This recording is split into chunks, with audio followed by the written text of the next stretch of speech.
টেস্টিমোনিয়ালের পরে আছে লোকেশন এবং ফুটার। তো আমরা আমাদের পেজে ব্যাক করছি, টেস্টিমোনিয়াল, এরপর আমরা এখানে লোকেশন অ্যাড করব। আচ্ছা, এখানে লক্ষ্য করেন আমরা একটা জিনিস মিস করেছি। বলুন তো কি মিস করেছি? হ্যাঁ, এই টেস্টিমোনিয়ালের আমরা কোনো টাইটেল দেই নাই। আমাদের একটা টাইটেল হেডিং দেওয়ার কথা ছিল। তো আমি এটাকে ডুপ্লিকেট করছি, এবার এটাকে টেনে আমি নিচে নিয়ে যাচ্ছি। এবার এটাকে আমরা একটা নাম দিয়ে দিই টেস্টিমোনিয়াল, যেহেতু এখানে ক্লায়েন্টের টেস্টিমোনিয়াল প্রদর্শিত হচ্ছে। ওকে, এবার আমরা এটাকে আরেকবার ডুপ্লিকেট করি, কারণ আমরা এবার লোকেশন দিব, তো আমাদের লোকেশনের নামটা দিতে হবে। সো টাইটেলটা ডুপ্লিকেট করে নিচে নিয়ে আসছি, ডাবল ক্লিক করছি। লোকেশনটা আমরা বাংলায় দিয়ে দিতে পারি, যেটা লোকেশনটা কোথায় বাংলায় দিয়ে দিলাম। যেহেতু ব্যবসাটা বাংলাদেশে হবে, সো আমাদের বাংলায় দেওয়াটাই বেটার। এরপরে আমরা লোকেশন দেওয়ার জন্য এখানে একটা ম্যাপ নিব, ম্যাপ খুঁজলাম, গুগল ম্যাপ, টেনে ছেড়ে দিচ্ছি। এখানে আমাদের প্রতিষ্ঠানের অ্যাড্রেসটা দিচ্ছি, এ ফিজিও কেয়ার। এটা লিখলেই আশা করি চলে আসবে। হ্যাঁ, আমাদের এটা চলে এসেছে, এ ফিজিও কেয়ার। যদি এটা এখানে এইভাবে সার্চ করলে না আসে, তাহলে আপনাকে HTML এমবেড কোডের মাধ্যমে দিতে হবে। তো আপনারা যারা এলিমেন্টের আগের পর্বগুলো দেখেছেন, তারা অলরেডি আশা করি পারবেন। সো সেটার এখানে একই জিনিস বারবার আমি একই জিনিস এখানে দেখাচ্ছি না এটা। তো এখান থেকে আমরা এটার হাইটটাকে একটু ইনক্রিজ করে দিতে পারি। ওকে, আর একটু কমাই, বেশি হাইট হয়ে গেল। ওকে, একটু মোবাইল ভার্সনে দেখি কি অবস্থা, বেশি হাইট হয়ে যায় কিনা। আবার না, মোবাইল ভার্সনে ঠিক আছে, এতটুকু হাইট যথেষ্ট। ডেস্কটপে চলে যাচ্ছি। তো লোকেশনটা হয়ে গেল। আমরা এখানে একটা কাজ করতে পারি। দেখুন, লোকেশনটা তো আমরা ম্যাপ দিচ্ছি, তাই না? তো ম্যাপের পাশাপাশি একটা লিখিত লোকেশন দেওয়াটাও মনে হয় জরুরি, কারণ হচ্ছে অনেকেই ম্যাপ দেখে বোঝে না। তো সেই ক্ষেত্রে যদি লিখিত অ্যাড্রেস থাকে, সেটা কিন্তু অনেকের কাছে হেল্পফুল হবে। তো লিখিত অ্যাড্রেসের জন্য এখান থেকে আমরা কি করতে পারি, একটা টেক্সট এডিটর নিয়ে আসি।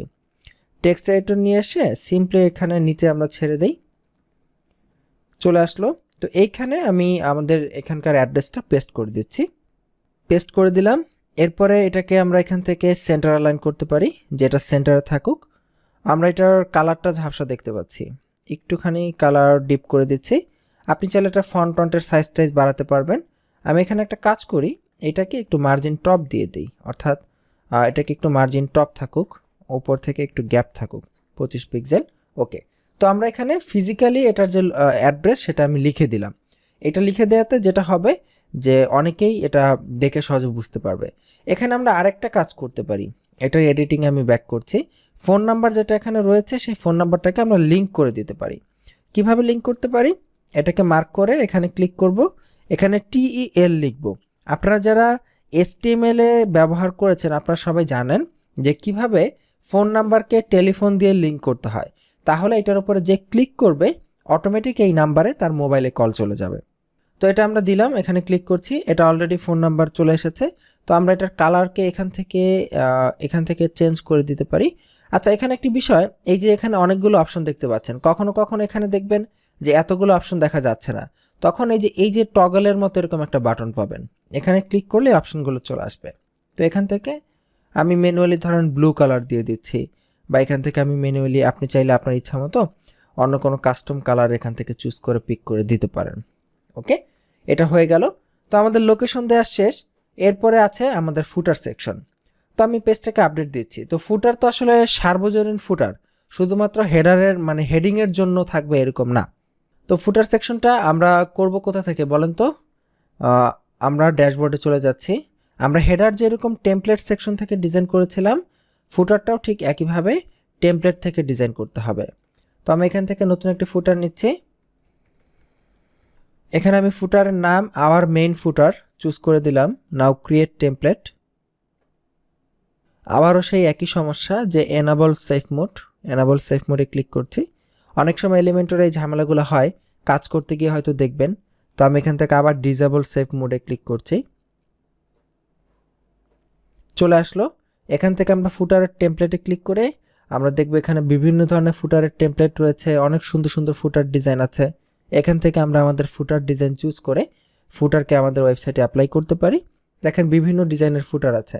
তো আমি এটাকে কি করব, এত জটিল কঠিন ফুটার আমরা দিব না, খুবই সিম্পল একটা এক লাইনে ফুটার দিয়ে দেবো যে কপিরাইট অমুক, শেষ। তো আমরা জাস্ট এখানে একটা টেক্সট দিব, টেক্সট এডিটর নিয়ে আসি ফুটারের জন্য। এখানে আমরা লিখে দিতে পারি কপিরাইট, যেটা সাধারণত ফুটারে লেখা থাকে আর কি। কপিরাইটের একটা সাইন দেব এখান থেকে HTML ফরম্যাটে। আপনারা সবাই জানেন কিভাবে দিতে হয় কপিরাইটের সাইন।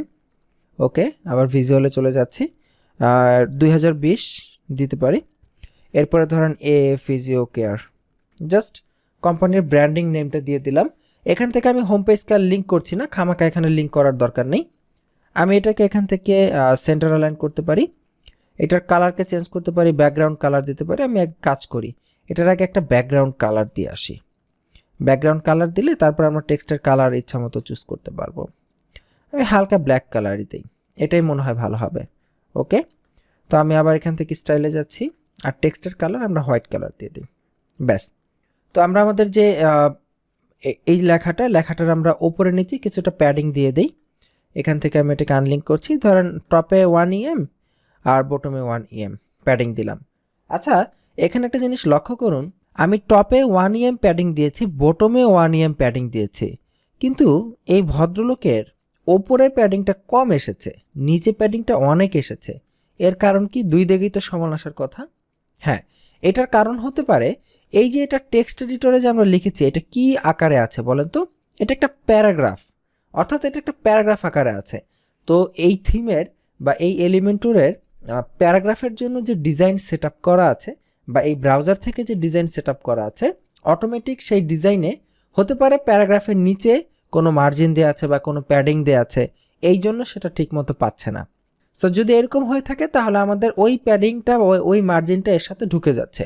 তো আমরা কাজ করতে পারি, এই যে এলিমেন্টটা রয়েছে এটা টেক্সটে যাব, এটাকে ধরেন আমরা প্যারাগ্রাফ বানিয়ে দিব স্টাইল, অর্থাৎ আমরা সেই মার্জিনটা বা সেই প্যাডিংটা এখান থেকে 0 করে দিব, তাহলে আমাদের প্যাডিংটা পাবে। অর্থাৎ এখানে আমরা একটু দেখি যে মার্জিনটা দিয়েই দেখি যে মার্জিন বটম থাকতে পারে। হ্যাঁ, দেখুন মার্জিন 0 দিলাম, এখান থেকে ম্যানুয়ালি মার্জিন 0 দিতে এটার অতিরিক্ত মার্জিনটা চলে গেল। এবার আমরা যে ওপরে 1 EM এবং নিচে 1 EM প্যাডিং দিয়েছিলাম, সেই প্যাডিংটা স্মুথলি এখানে পেয়েছে। যেমন আমি যদি এখান থেকে অ্যাডভান্সে যাই, এবার দেখেন আমি যদি দুইটাকে 2 EM দেই, তাহলে সমান সমান একদম সেম। তো আমাদের এত দরকার নেই, 1 EM এনাফ, ফাইন। খুবই একদম সিম্পল সহজ একটা মানে কি বলে যে আমাদের ফুটার। তো এই ফুটারটা কি ফুল স্ক্রিন জুড়ে আছে? আমি যদি এটা দেখি, দেখুন ফুটারটা কিন্তু মাঝখানে অল্প কিছু জায়গা জুড়ে। তো এটাকে আমরা ফুল স্ক্রিন জুড়ে করতে চাই, তো কিভাবে করতে পারি বলেন তো, মনে আছে? হ্যাঁ, আশা করি পেরেছেন। তো আমরা এটার সেকশনের এডিটিং অপশনে চলে গেলাম, এখান থেকে অ্যাডভান্স না, এখান থেকে লেআউট থেকে স্ট্রেচ করে দেব। স্ট্রেচ সেকশন হবে, কন্টেন্ট উইথ হবে ফুল ওয়েট। আর এবার যদি আমরা এটাকে দেখি, দেখেন ফুল ওয়েট দিয়েছি, তারপরও হয় নাই, বাম পাশে হালকা, ডান পাশে হালকা, নিচে হালকা গ্যাপ রয়ে গেছে। বলেন এটা কিভাবে সলভ করব? নিজেকে নিজে উত্তর দেন যে কিভাবে এটা সলভ করতে হয়। যদি এটা না পারেন তাহলে আপনার এলিমেন্টর এখনো কিছুই শেখা হয় নাই। হ্যাঁ, এটা হচ্ছে কলাম গ্যাপ, অর্থাৎ কলামের যে গ্যাপ সেইটার জন্য। তো কলাম গ্যাপ নো গ্যাপ করে দিলাম, পাবলিশে দিলাম। কন্ডিশন চাই, কি কন্ডিশন? এন্টায়ার সাইট, পুরো সাইট জুড়ে এটা থাকবে, দিয়ে দিলাম, হয়ে গেল। তো এবার আমরা আমাদের এই সাইটে এই যে আমাদের ফুটারটা আমরা ডিজাইন করেছি, এখান থেকে টেমপ্লেটে দেখুন এই যে আমাদের আওয়ার মেইন ফুটার চলে এসেছে। তো এখান থেকে আমরা ইনসার্টে ক্লিক করছি, এখান থেকে ইয়েস, আমাদের এই টেমপ্লেটটা এখানে চলে আসলো। তো পেজটা আবার লোড হচ্ছে, চলে আসলো। এখানে দেখেন দুইটা হয়ে গেছে হেডার। বলেন তো কি কারণে এরকম দুইটা হয়েছে? আশা করি বুঝে গেছেন যে এলিমেন্টরের স্বভাব, আমাদের ক্যানভাস যুক্ত কোনো পেজে যদি আমরা কোনো হেডার ফুটার নিয়ে আসি, তাহলে সেটা ক্যানভাস পেজ থেকে আবার ডিফল্ট ফরম্যাটে চলে যায়। দেখুন এই যে পেজ লেআউট ডিফল্টে চলে আসলো। তো এটাকে আবার কি করতে হবে? Elementor canvas.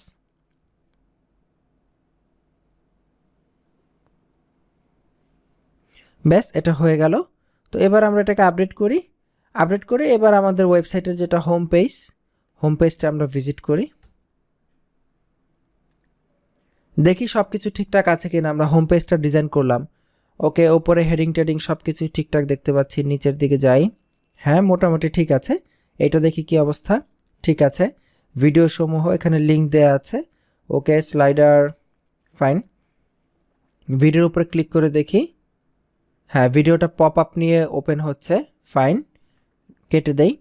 এরপরে নিচে যাই, ফটো গ্যালারি, এখানে দেখি পপআপ কাজ করে কিনা, করতেছে, ওকে। টেস্টিমোনিয়াল, লোকেশন, হ্যাঁ ম্যাপ ঠিক আছে। এরপরে আমাদের অ্যাড্রেস এবং ফুটার, ফাইন। তো সব কিছুই মোটামুটিভাবে ঠিক আছে। তো এর মাধ্যমে আমরা আমাদের হোম পেজটা ইনশাল্লাহ মানে আলহামদুলিল্লাহ ডিজাইন করতে পেরেছি।